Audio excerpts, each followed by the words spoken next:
Hey everybody, welcome to your very last Craftsmas video. Thank you guys so much for all your support during Craftsmas and this lovely holiday season.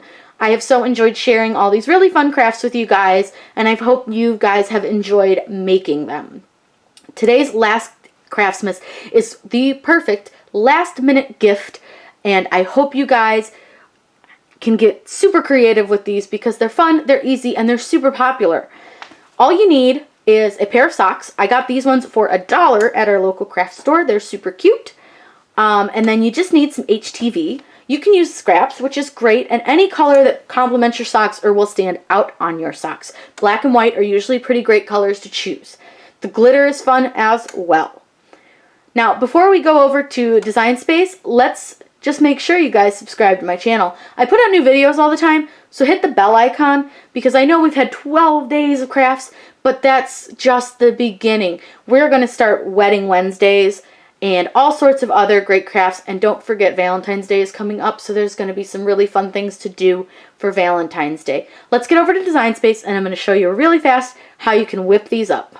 As always, I like to start with a template, so we're just going to open a shape, use a square, and we're going to unlock the square to make it the right size. So I know that I've got about 3 inches wide to work with, and we have about 4 inches in height. So this is about the space we have to work with on our socks. Now we have 2 of them, so we're just going to use one template. It's just easier. So the first one says, if you can read this. Now obviously that's not going to fit. So you need to break it up into lines. And an easy way to do this is as you type it, just hit enter. So we're going to do, if you enter, can enter, read, enter this. Simple, right? We're going to go ahead and make sure that these are centered so it just looks nice and neat. And we're just, that just makes it easier to center. You don't have to center them yourself. And we're just going to fit it into our space. And I actually am probably just going to use this font because it's super easy to read, but we might change it to Impact. Let me see what Impact looks like, just because this is going to be fairly small. It's only about 3.5 by 2.5. So let's look over here and let's just check what Impact looks like. I just want it to be nice and fat and easy to read. Yeah, I don't like that.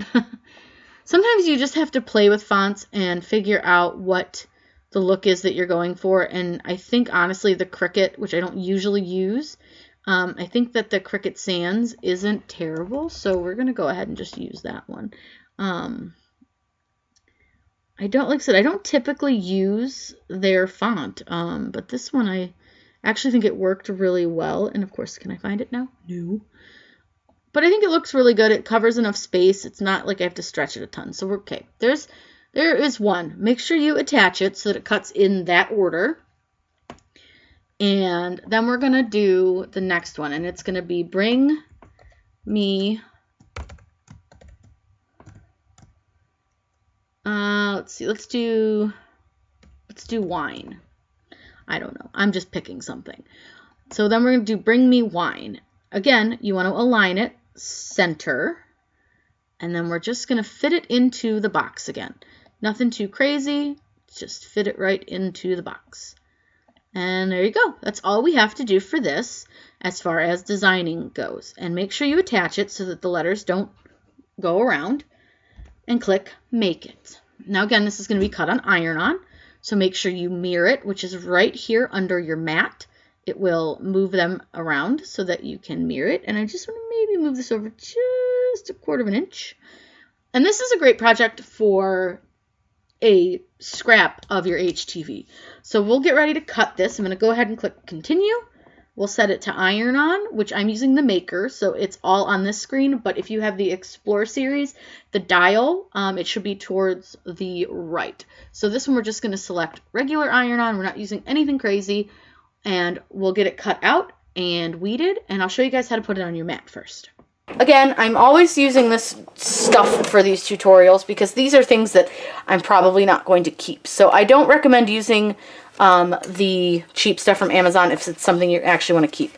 But I'm going to show you guys real quick. If you can't tell which side your HTV is, use your Cricut weeding tool and just pick up a corner. And if you can pick it up and it stretches off, like this one should, this black, just like this, where it lifted off a little bit, and I'll move this closer to the camera so you guys can see. Of course, it's stuck to the mat.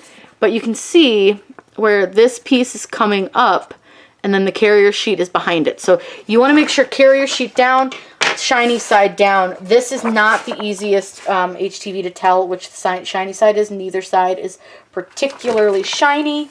So we're just going to have to peel it up. So we're going to load it on our mat again with the carrier sheet down. I'll move you guys over here. And we're going to put it in the machine. Let me move you up a little bit here. Move your machine away from the wall so that it doesn't bump the wall, because with the Maker, it sucks the whole thing in where the Explorer does not. So we're just going to do that, and I'm going to actually pull it a little bit closer. Pardon the dog hair and cat hair on my mat. It happens. Make sure, again, do always check mirror, mirror, mirror. You want to make sure everything is mirrored, and we're going to get this cut out. It cuts pretty quickly, which is nice, and then we'll get it weeded.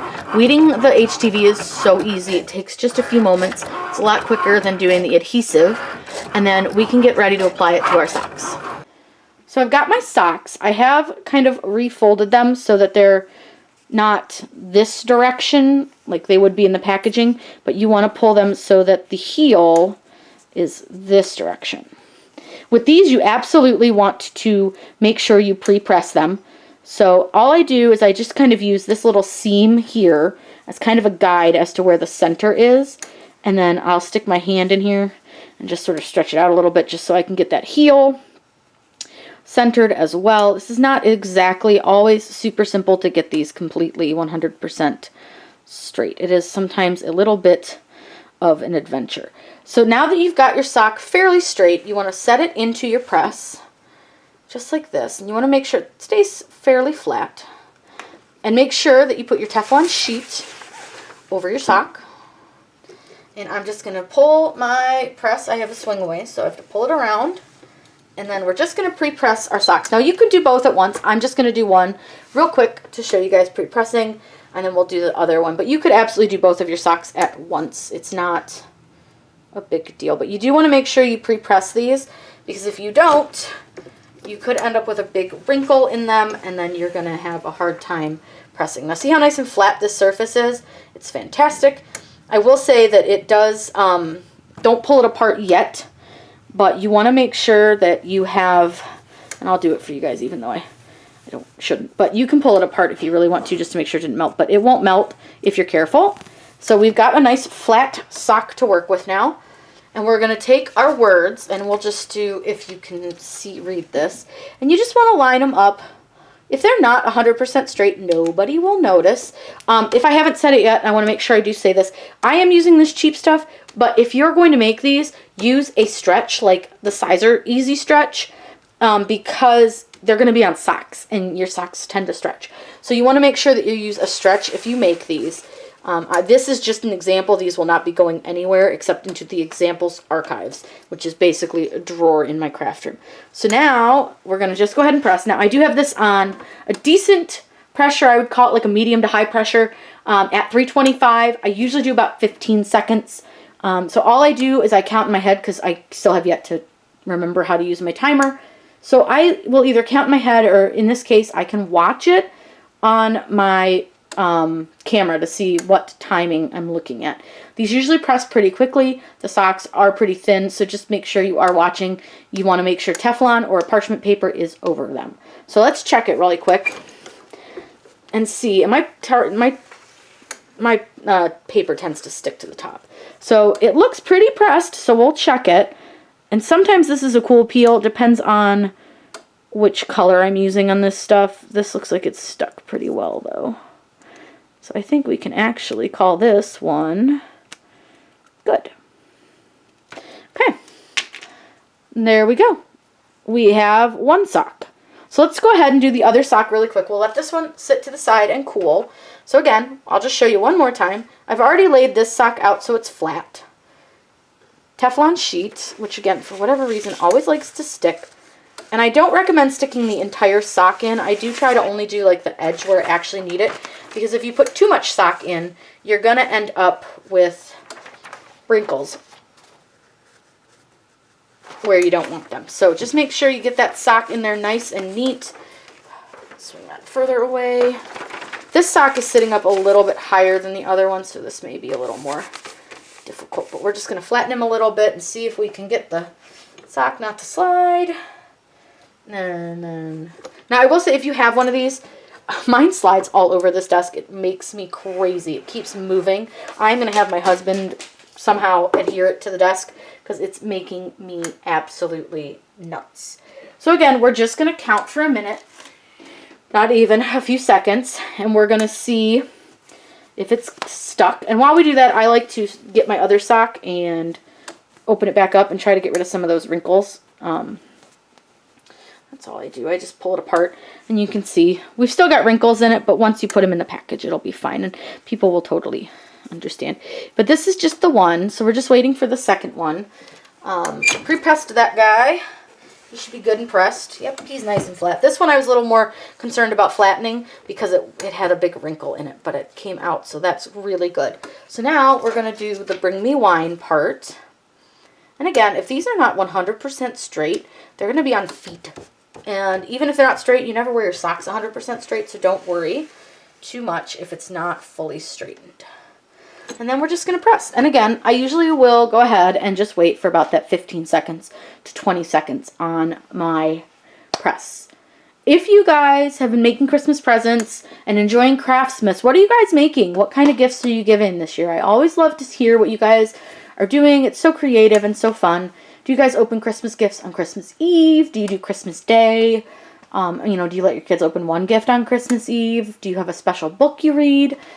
Everybody's family traditions are so different and so fun and so interesting that I really enjoy to hear about them. So feel free, leave those in the comments below. For us, we do my mother-in-law's house on Christmas Eve, and then we typically will come home, hang out with the dog and the cats.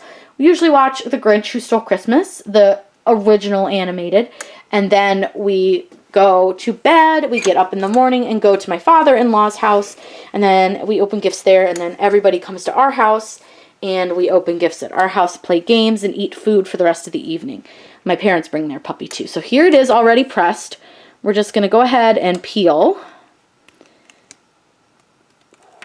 And we are all done. Look at how fun these are, guys. These would be such a cute, easy gift for coworkers, kids, all sorts of things, grandma, grandpa. These are just really fun, really cute. And you can do so much with them and be so, so creative. If you guys have any questions, please let me know in the comments down below because I'm always happy to answer those for you. Make sure you subscribe to my channel. I put out new videos all the time. Hit the bell icon. That'll let you know when I post a new video. I hope you guys have enjoyed Craftsmas this year.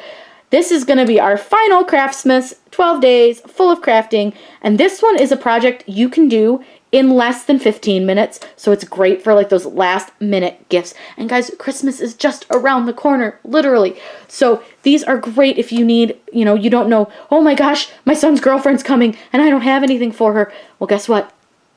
Go pick up a couple dollar pairs of socks and make her own personalized socks. I hope you guys have a wonderful day. Happy Craftsmas, happy crafting. Bye.